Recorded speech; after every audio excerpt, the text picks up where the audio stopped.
Welcome back, everybody. On this video today, I want to go over a video that I did with my kids not too long ago over how to get ready for the winter. I don't know if you've been watching the videos I've been doing with my kids. They're somewhat informational, but it's mostly me getting jumped on and yelled at and hitting the back of the head a few times on that last video. So it's hard to get some information across. But we just want to do a quick basic video over making sure you're ready for the winter. Now, winter activities, hiking, camping, hunting, whatever day trip you got going on, it can be just as fun, just as rewarding as a spring or fall trip. You just got to make sure you're prepared for that weather. Just as with the heat of the summer, the weather in itself becomes its own obstacle. So as long as you're prepared for that obstacle, you're good. So first thing we're going to hit on, just make sure you're prepared. All right, if I could sum up all the videos that I've done, all the videos that I want to do, the ones by myself, the ones with my kids, the main goal, the main point that I want to get across is to be prepared. Or as hikers, backpackers like to say, know before you go. That's the golden rule of camping, outdoors activities, hiking, backpacking, kayaking, what have you. Know before you go. And it's just super basic stuff. So many people, they fail to appreciate how important it is to just do your due diligence. Make sure you check the weather. Weather, if it's going to be snowing, if it's going to be windy, if there's an ice storm coming up like we had a few days ago where I live.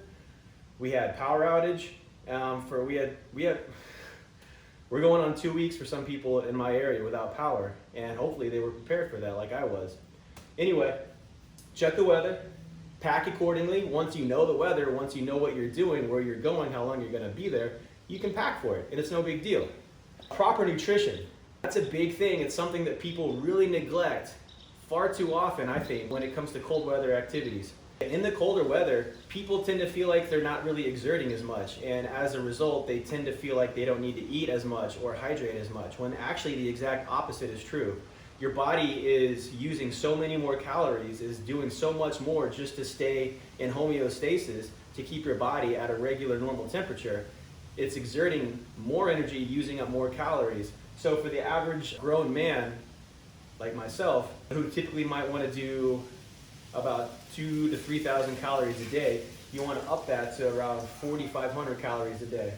Now we're not going to get too much into the specifics of diet, nutrition, macronutrients like we could, but just as you're doing your planning, your meal prep for whatever trip you're about to go on, as you're planning your meals for that trip, I would say for every 10 grams of food you take in, about half of those should be carbs.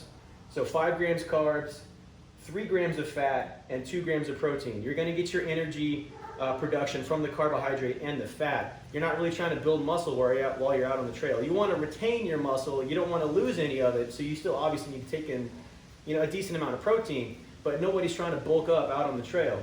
So you want to make sure you stay warm and keep your energy about you so your body can keep operating at a high level with the carbohydrate and the fat.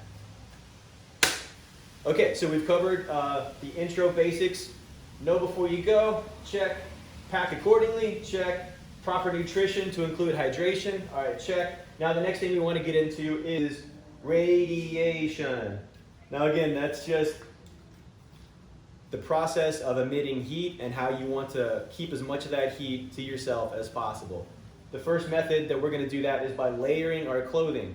So I'm not just going to go from waking up in the morning and then immediately throwing on heavy ski pants and a heavy ski coat.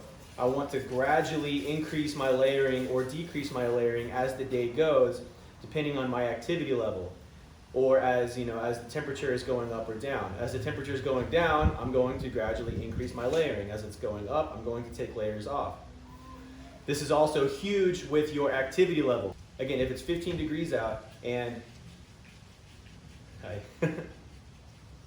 Again, if it's 15 degrees out and you're about to step off on a hike, obviously you're going to be getting warmer as the day goes.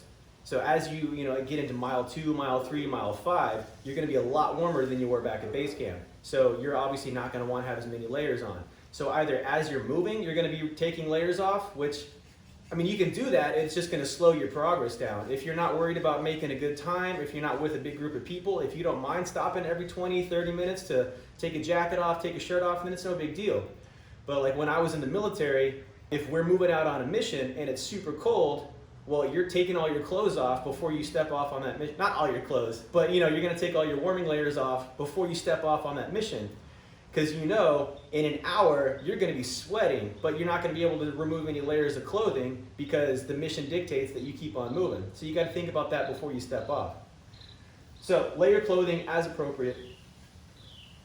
Good socks and boots. Now, when we talk about layering clothing, I don't like layering my socks because layering your socks, of course, introduces more movement and increases the chances of you getting a blister on your feet. So nobody likes blisters. They can ruin an entire trip. So I would say get good winter socks, winter boots, and go with that. Next thing is hats and gloves. I mean, really, you want to cover as much of your body as possible. You're going to lose a lot of heat from your hands, from your head, basically obviously any exposed skin surface. So that's why we talked about neck gaiters on the last video. I don't know off the top of my head, like percentages or ratios, but I know you lose a lot of heat out of your hands and a lot of heat out of your head, a lot of heat out of your feet. So that's why socks, gloves, and hats are so very important. Next thing we'll talk about with radiation is tent size. Now, if you don't have more than one tent, then fine, you deal with what you've got. But I know some people have like giant cabin-sized tents that are like the size of my garage here, or you also might have a small backpacking, 2, 3, 4-man tent that would be more appropriate for cold weather camping. That's more appropriate because, the bigger the area, just naturally the more cold it's gonna be. So if you don't have maybe a smaller tent that you could use, you could also condense your living area. You could bring more stuff in with you. You could have extra bags, extra clothing, extra sleeping bags, just pile around you. It'll keep you a little bit warmer. Something I didn't mention here is a good sleeping bag. Not to insult anybody's intelligence, but when you're buying a sleeping bag, it'll be rated for a certain temperature. You'll see 50 degrees or 30 degrees, 0 degrees, something like that. And so that's the temperature for which it is rated, to keep you somewhat comfortable. All right, that's it for radiation. Okay, the next big thing we're going to cover for how we lose heat in the cold is evaporation. You are going to sweat. Whether it's 80 degrees out or whether it's 8 degrees, your body is going to be sweating depending on your activity level and depending on the type of clothing you're wearing. So again, I've mentioned this before in a couple of videos, but you do not want to use your rain gear to keep warm. Rain gear, by the very nature of how it's designed, is to be a barrier between moisture. So it's designed to keep moisture out. It's also going to keep moisture in. If you're wearing rain gear, if you're wearing a poncho or a rain suit in an attempt to keep warm, it may keep you a little bit warmer, but you're also going to be sweating the whole time you're wearing it. And as soon as you take it off, all that sweat, all that moisture is going to evaporate off of you, and you're going to feel like be frigid. Now, obviously, this goes into staying dry. Avoid getting wet if at all possible. Anytime if you have to cross a river or if somebody's screwing around with a hose, you want to stay away from that. Or you want to cross that river as carefully as possible. I'll cover crossing rivers in another video, but you just make sure you stay dry, because getting wet in the cold can literally kill you. So stay dry. Last little thing I'm going to cover real quick with evaporation is sleeping. Now, so I've written right here, do not burrow inside your bag, but I want to back up a little bit and talk about just sleeping attire in general. So when I was growing up and, throughout my time in the military, the common knowledge was to, wear as little clothing as possible. If you can, to even get naked inside your sleeping bag, if privacy or whatever is not really an issue. Now the knowledge is you can wear some clothing in your bag just as long as it's not like skin tight clothing. This all goes back to sweating. Now I've written here, do not burrow inside your bag. That's because I know it's super cold and you're taking your clothes off and you get inside your sleeping bag and your sleeping bag is cold and you're feeling cold, and everybody just wants to get as far away from that face hole, whatever, from that opening as possible. But if you do that throughout the night, you're going to be breathing and you're breathing moisture out, and it's just going to be getting trapped if it can't escape out the opening. So as you go throughout the night, you're going to be getting more and more wet, and that's going to be bad news when you get up in the morning. Cool. The last method that we're going to talk about, and we're going to try to do it quick because it's getting dark. I know it's getting hard to see the board. I've had a few stoppages. This video is taking forever to shoot. But we're going to talk about conduction. Again, conduction is just the direct transfer of heat from one object to another in a closed environment. So again, if it's 15 degrees out and I grab a cold shovel, or if I walk out onto the cold ground and bare feet, my warmth is going to go transfer into whatever object I'm touching. So you want to have clothing to keep that heat in, right? All right, and one of the biggest forms that we see this practiced is with the foam sleeping mats, the closed cell foam sleeping mats. Now, when I was first in Cub Scouts and Boy Scouts, I thought it was a comfort thing. I didn't realize why we had the mats. I thought it was just to be more comfortable, and so you're not sleeping on rocks or pebbles or sticks or whatever. And even when I got into the infantry and when I was doing training with special operations community, a lot of guys looked at it. They didn't know the purpose of it. They just thought it was a comfort thing.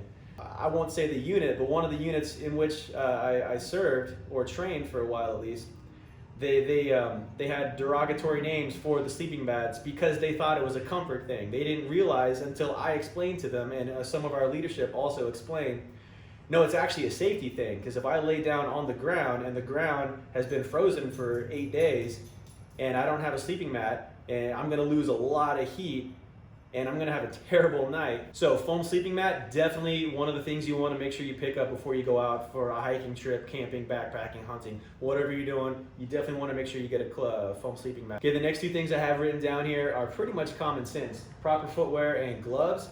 And I mean, obviously that's just, if conduction is transferring heat from one object to another, well, what are the parts of your body that are touching other objects throughout the day and throughout the night? Well, it's your feet and your hands, right? If I'm chopping firewood, or if I've got a walking stick walking up a mountain, I'm going to lose a lot of heat out of my hand into that walking stick. I don't use walking sticks, but whatever. It's just an example. All right, so that covers it for conduction. Just to wrap everything up real quick, I got to do it super quick because I have officially lost my light, so I know this is hard to see. But just to tie everything together, remember, overall, just be prepared. Now, that means know before you go, check the weather, know how long you're going to be there, know what you're going to be doing, pack accordingly. Remember, proper nutrition and hydration. You're going to be actually wanting to eat and drink more while you're out there. Cover the three methods real quick. Radiation, again, remember the big thing to take away from that is to layer your clothing and have good socks and temperature rated socks and boots and a good sleeping bag for the weather you're going to be in. Evaporation, just keep in mind you are going to sweat and you want to keep that sweating to a minimum. Make sure you stay dry from all external sources of water. Conduction, remember, have a good sleeping pad, have good socks, good boots, and good gloves. You want to just keep all your heat to yourself. Radiation, evaporation, conduction, that's your heat and you need it. Keep it to yourself. All right, thanks for watching, everybody. We'll be back with more later.